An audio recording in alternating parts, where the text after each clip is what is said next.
For a good chunk of this trip, Thor's Hammer was 80% wet with a few dry sections.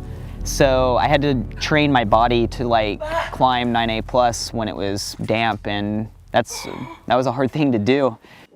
Hello. My name is Daniel Woods. We are in Flatanger. I've always wanted to come to Flatanger ever since I saw videos of Adam Ondra climbing here. Flatanger is an incredible place.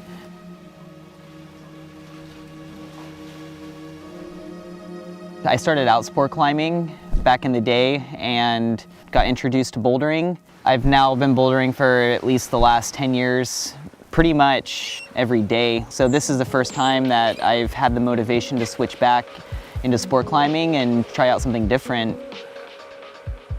Flatanger seemed like the perfect place just because a lot of the harder routes here are essentially a bunch of boulder problems stacked on top of each other, separated by rests.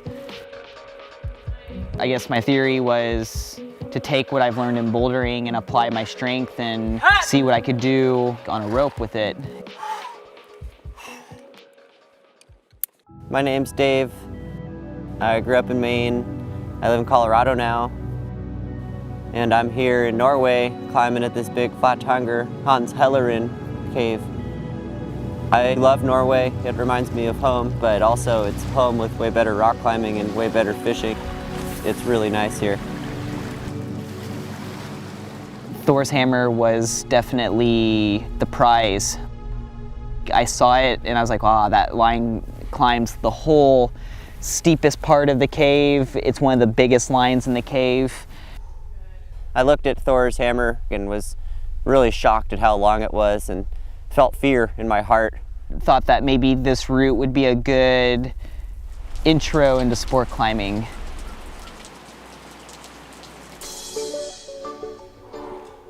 The V11 at the top is really powerful on in-cut crimps.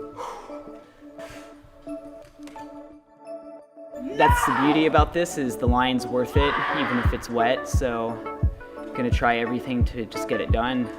Daniel came real close to doing Thor's Hammer, which is real cool, but he had kind of the wrong beta, it seemed like, and he figured that out the hard way. I think I'm in deep now with this sport climbing game, pretty addicted to it. Definitely have a lot to learn. The one downside maybe climbing with Daniel is that you can't use a lot of his beta because it's just so darn powerful. Yeah, I go Gaston and then left foot on the smiley face. And then I bring my right toe up and go here, and then just go right foot, left foot out.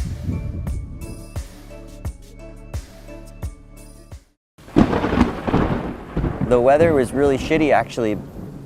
We're talking like 100-kilometer-an-hour winds, blowing like rain all over the place, and no problem, no passanata. We just climbed. I mean, the big passanata was you'd get really wet hiking up or down. We're accessing the inaccessible right now. Okay. Checkpoint. In the bush. Yeah, Dave. Come on. Come on. Come on, dude. Yeah.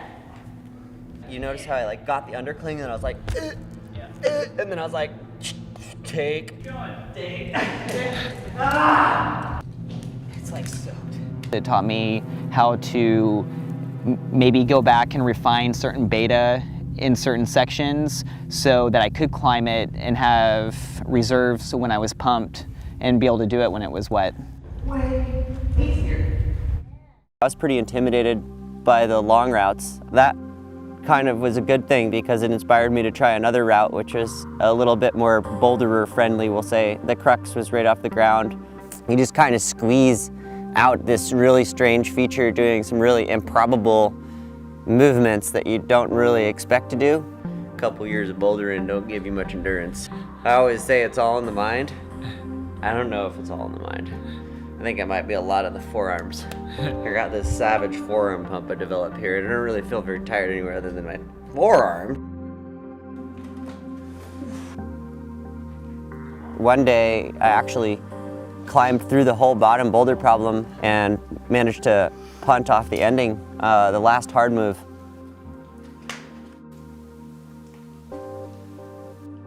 Come on.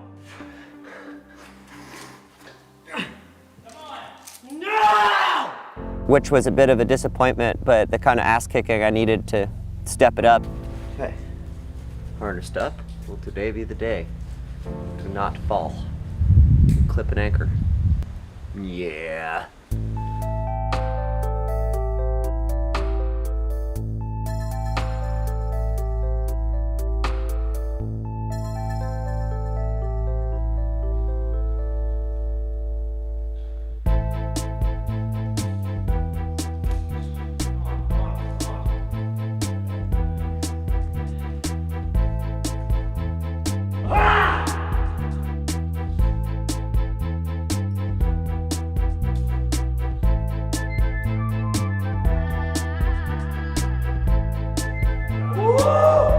No matter what, still got really pumped in the forearms. Is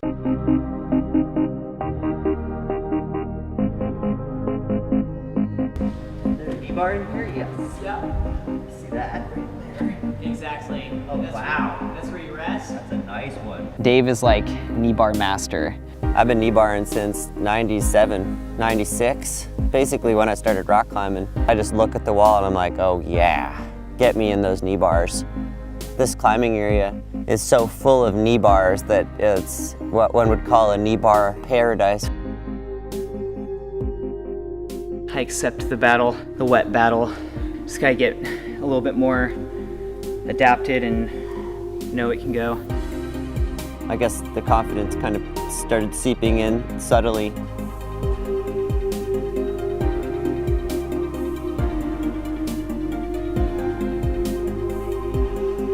It's very bouldery down low, a 14 move V12 sequence. And in this sequence, you can't really stop. It's such a long route and there's so many boulder problems. After you get through that section, you get a no hands knee bar that's pretty painful. And then you execute a 6 or 7 move V9, and then you get a bad rest, and then you execute a final V11 to the halfway mark. So it's cool how the style switches up.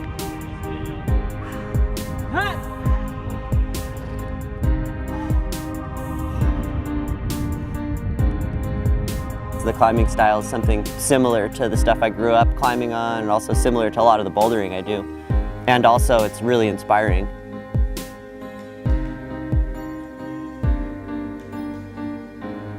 And then you have to have endurance to finish it off. When I sent Thor's hammer, I was on the wall for close to 45 minutes. Your body starts heating up, your mind starts racing, you kind of forget about some of the movements, but that's also the challenge and what makes it fun.